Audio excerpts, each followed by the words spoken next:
It's Purple Daily on Score North and ScoreNorth.com. Purple Daily, presented by Surly Brewing Company.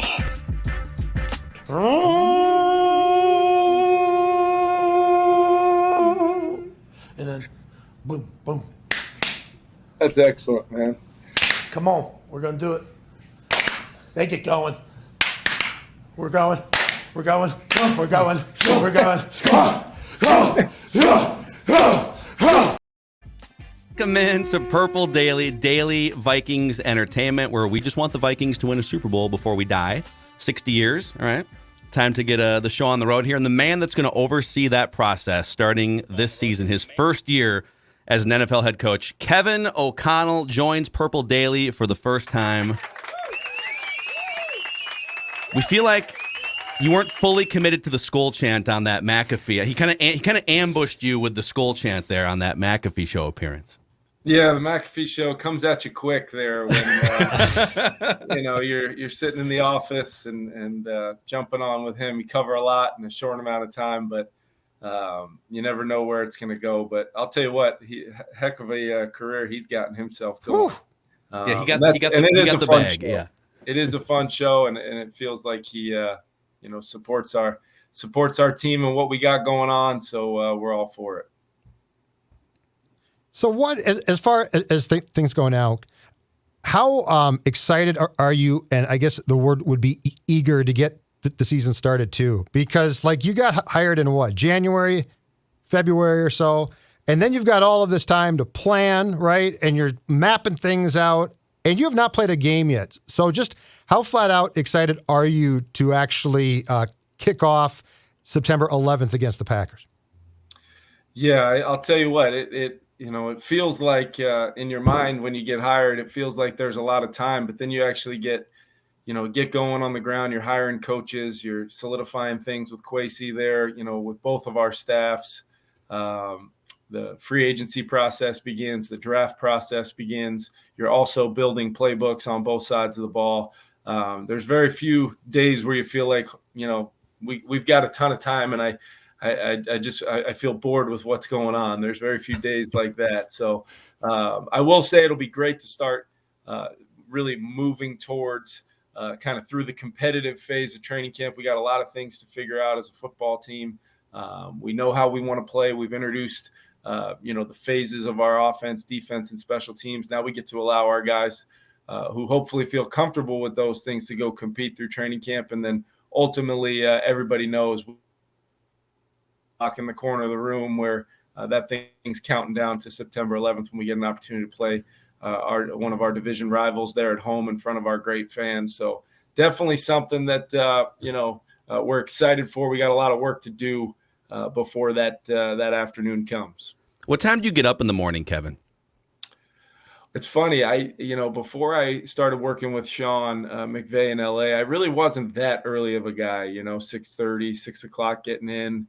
But obviously I learned over the 2 years in LA, there'd be some mornings getting up at 4:15 that I'd already have a text message from Sean, asking me what I was going to have for lunch that day. So I can tell you that, I've started to get up early. I feel like it's the best time of the day to work and really get things done individually, so that when the rest of the staff and a lot of the players start coming in, those guys absolutely feel like I'm available. I want those guys to feel in kind of that open door cliche, open door policy. I want that to exist for our team and our players and our coaches. So that requires me a lot of times to get up and get rolling, which I don't mind because my kids will get me up anyway, not too long after that. So yeah, it's probably tough to set an example if you're rolling out of bed at 9:15 and other people are I feel like as a head coach, they always used to say about Peyton Manning back in the day too, that he felt an obligation, whether he was actually using his tablet or not,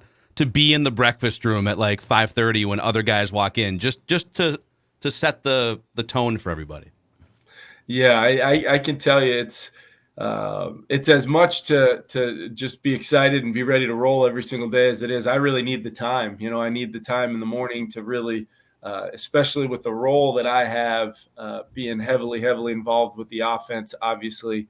But then really wanting to be involved in the other phases of our team and have a direct, hand in that and getting with Ed and getting with Matt Daniels and really just year one, making sure things are, being built kind of organically the way we want and the vision that I have for our team that hopefully our coaches have now really learned from me and are helping present that to the players on a daily basis. It's, you just want to make sure that things are dialed in year one so that you can hit the ground running every single day and make sure you're, the players are getting a lot out of that off-season program because we did have such buy-in. We had almost 100% attendance, outside of a few guys here and there, which in this day and age in the NFL, I know it was year one and things feel new to these guys, so maybe they want to be a part of it. But I was super, super, gracious and thankful for our leadership leading the way they did, and then ultimately our entire roster showing up every single day working the way they did.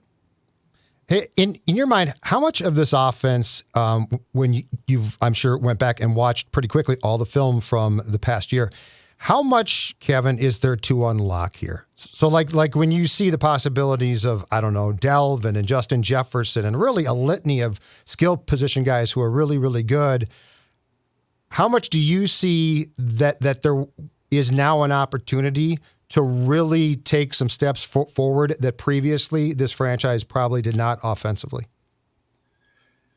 Yeah, first and foremost, the talent at, the different skill positions jumps out at you. I think, our receiving core, our running back group, those two positions that have you kind of know about those guys coming here. You have a lot of crossover tape. You see them over the years. But then you get on the grass with them and you actually start physically seeing the way they work, their skill sets. When you watch Dalvin Cook practice, there's no day where he's not going 100% out there. He's not leading the charge. He's one of our true leaders of our football team when we're on the grass. And I think that's because the guys see him.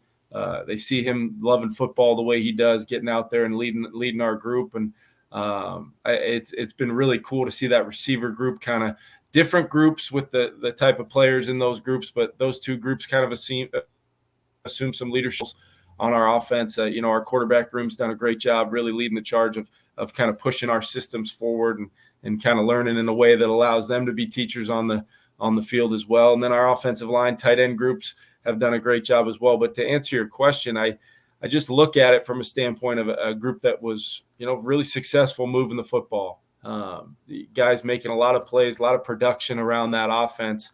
How do we continue to build our offensive system to do what our players do best and to help our quarterback play at a really high level and to take as much pressure off of him and our offensive line as we can by using our tools and the different things that we do in our system to maybe enhance any advantages we can find because it's hard. It's hard to win in the NFL. It's hard to consistently move the football against the great defensive coaches and players and systems in our league.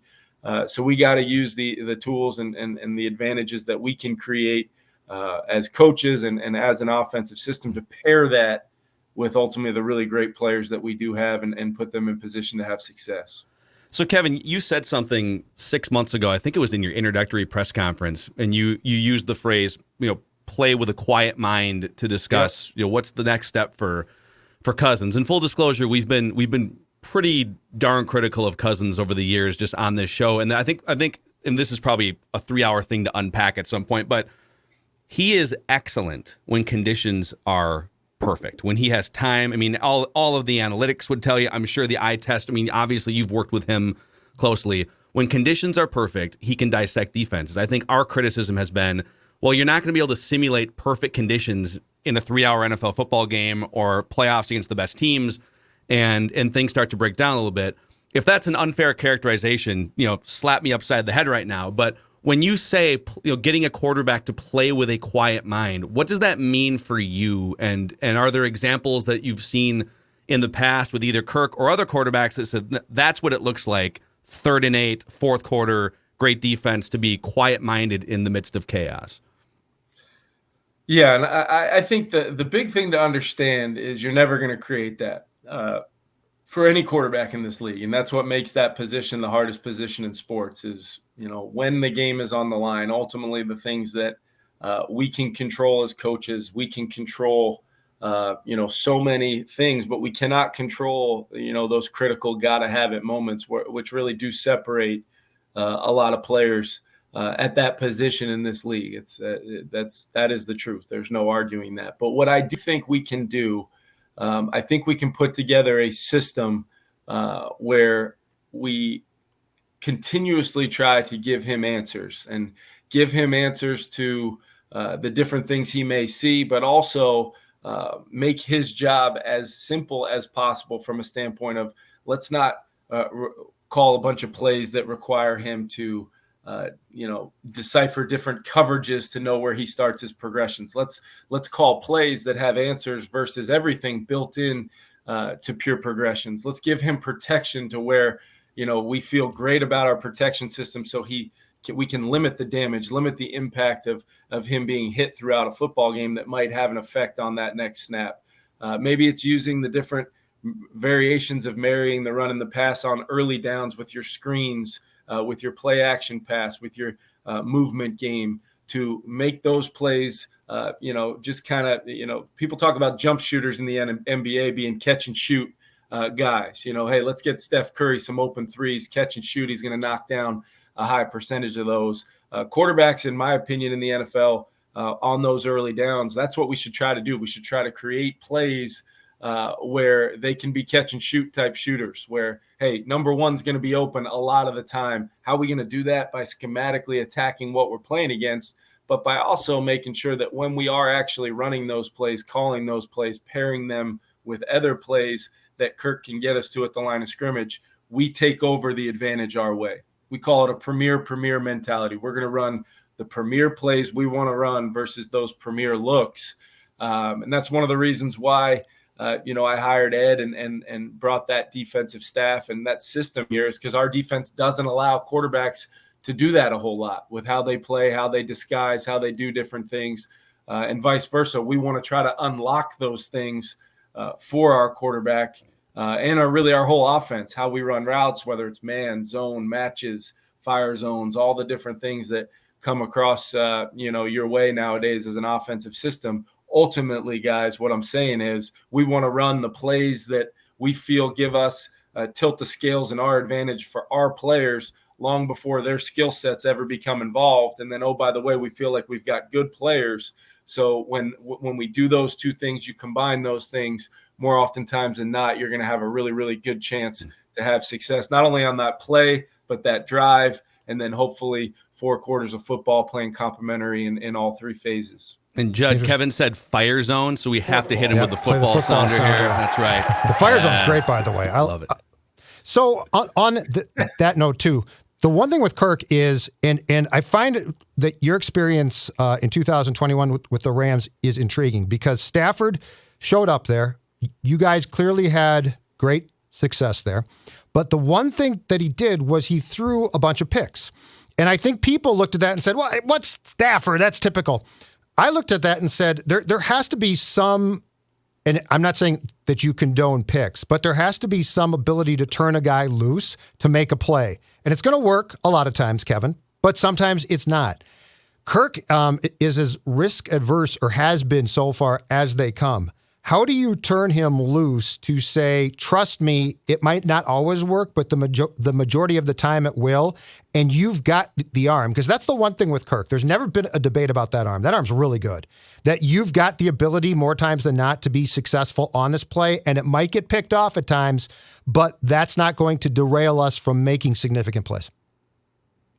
Yeah, I think, I'm not sure we're sitting here talking right now about me being, the offensive coordinator of a Super Bowl champion team a year ago, unless Matthew Stafford, pulls the trigger and makes some throws throughout that playoff run that defined our season and really did. And, I've talked a lot to our team, initially about this, but we didn't win a game in the month of November.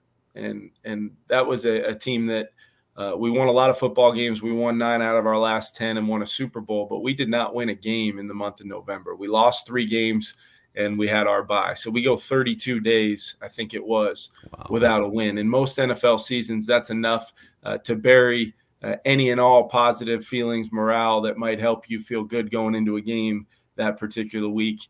But that did not happen because we were able to kind of assess a couple things. We had an unbelievable culture built in that building, but the second part of that was we were turning the football over, and our quarterback was turning the football over. And there were some times where we were able to find that balance moving forward from there, where Matthew was one of the best playmakers, at the quarterback position, creating explosives in the National Football League last year with his arm talent and his ability. But we were also able to kind of situationally manage the game a little bit and understand that not every snap is the same. Treat each one as its own entity and continue to just, preach the consistency of him doing his job and the plays coming to fruition from that. But make no mistake about it, guys. You said it. I mean, there's going to be times where you've got to trust Justin Jefferson to go get the football in a contested situation. Adam Thielen, Irv, you got to hang in there. One thing I've never questioned about Kirk is his ability to hang tough in a pocket with his eyes up downfield. And with that, if we can pair that toughness, that pocket, trust that he has, and build separation through our scheme. Obviously, our receivers are going to get separation with the way they run routes and their ability. But if we can do it in the rhythm and timing, and that's coaching, in my opinion, building schemes, creating space, limiting the conflict for the quarterback when we can. But ultimately, we're not going to be able to avoid those critical downs where I expect Kirk, when it's all said and done this year, to stand in there, have an extreme comfort and ownership of our offense, and ultimately make those plays to help us win football games. Hey, Kevin, just last minute or two here because we want to be respectful of your time and give you some time to kick your feet up at least for 5 minutes in the month of July here. But how do you? This might be kind of a dumb question, but I'm gonna let it rip anyways. There's no such thing, man. Only dumb people like me. Are you sure about that, Kevin? Yeah. Are you sure about that? I'm gonna ask an eloquently stated but somewhat dumb question here. I've always wondered. So many games are decided. End game strategy, end of half strategy, timeout management. I mean, you have to, and now you got teams that have sort of like clock management assistants and stuff. There's so much that goes into the game theory part of it that I think, quite frankly, a lot of teams in college and the pros drop the ball in that area, probably because they spend so much time on the other stuff. How do you balance? And 90% of the league has a play caller at head coach, and you're going to be one of them. How do you balance calling plays and being immersed in that world with the 30,000-foot vision and strategy of all the other things that goes into winning or losing football games? Yeah, it's a great question, and I think it's probably one of the areas that I've put a ton of time kind of in those early morning hours or just on my own, really manifesting in my mind how I see things playing out from a standpoint of our preparation. To me, it starts with figuring out as a staff every single week what it's going to take to win the football game. What does that mean? You may be playing a great quarterback. You may be playing a team that runs the ball well and controls the clock. You may be playing a defense that's a bend but not break defense that, their whole goal is to let you move it but keep you out of the end zone. You may be playing a team with a young quarterback and they're going to try to protect him. Well, let's talk about it as a staff first and foremost and decide how we want to play the football game to give ourselves the best possible chance to win the game. And I think so much of it goes into what can we make sure we don't do that will enhance our chances of winning, meaning a lot of teams in our league, they lose games before they ever give themselves a chance to win them by the self-inflicted wounds, by the things long before the situational stuff comes up. So that's one thing. Decide what it's going to take to win the game in all three phases, and then make sure your team knows that every single week. And it's clear, it's open, it's honest. This is what it's going to take. And then you can evaluate it very easily after a game if it doesn't go your way. Well, we said we had to do this, this, and this, and we didn't do any of them, and we lost the football game. So that's one thing. But then I think it's very important to have that person, and I actually have a couple. Mike Pettin's here as my assistant head coach because he's a former head coach, but because he's had to make some of those decisions from the other side. A defensive head coach, play caller, when I worked for him in Cleveland, and he had to manage the game, maybe different than I will, which is okay, but having that influence will be huge. And then I hired a guy named Ryan Cordell, who I worked with in San Francisco. He's been in Cleveland. Both Kwesi and myself have a great relationship with him. but he's one of the smartest, younger coaches in our league, does an unbelievable job really laying out a lot of those situations, the analytics paired with, understanding that my philosophy that I learned from the first coach I ever played for in the NFL, Bill Belichick, of every game, every week, the football team, we must reinvent ourselves in whatever way we need to give ourselves the best possible chance to win. So what does that mean? That means we're going to have situational meetings where we talk, hey, this is a different game. We're playing the Green Bay Packers. We know what that means about giving that quarterback and that offense maybe a couple extra, chances in that game. Or can we limit that by how we situationally decide to play the end of the first half, the end of the beginning of the second half? I call it that middle eight. I think it's the most important 8 minutes in a game.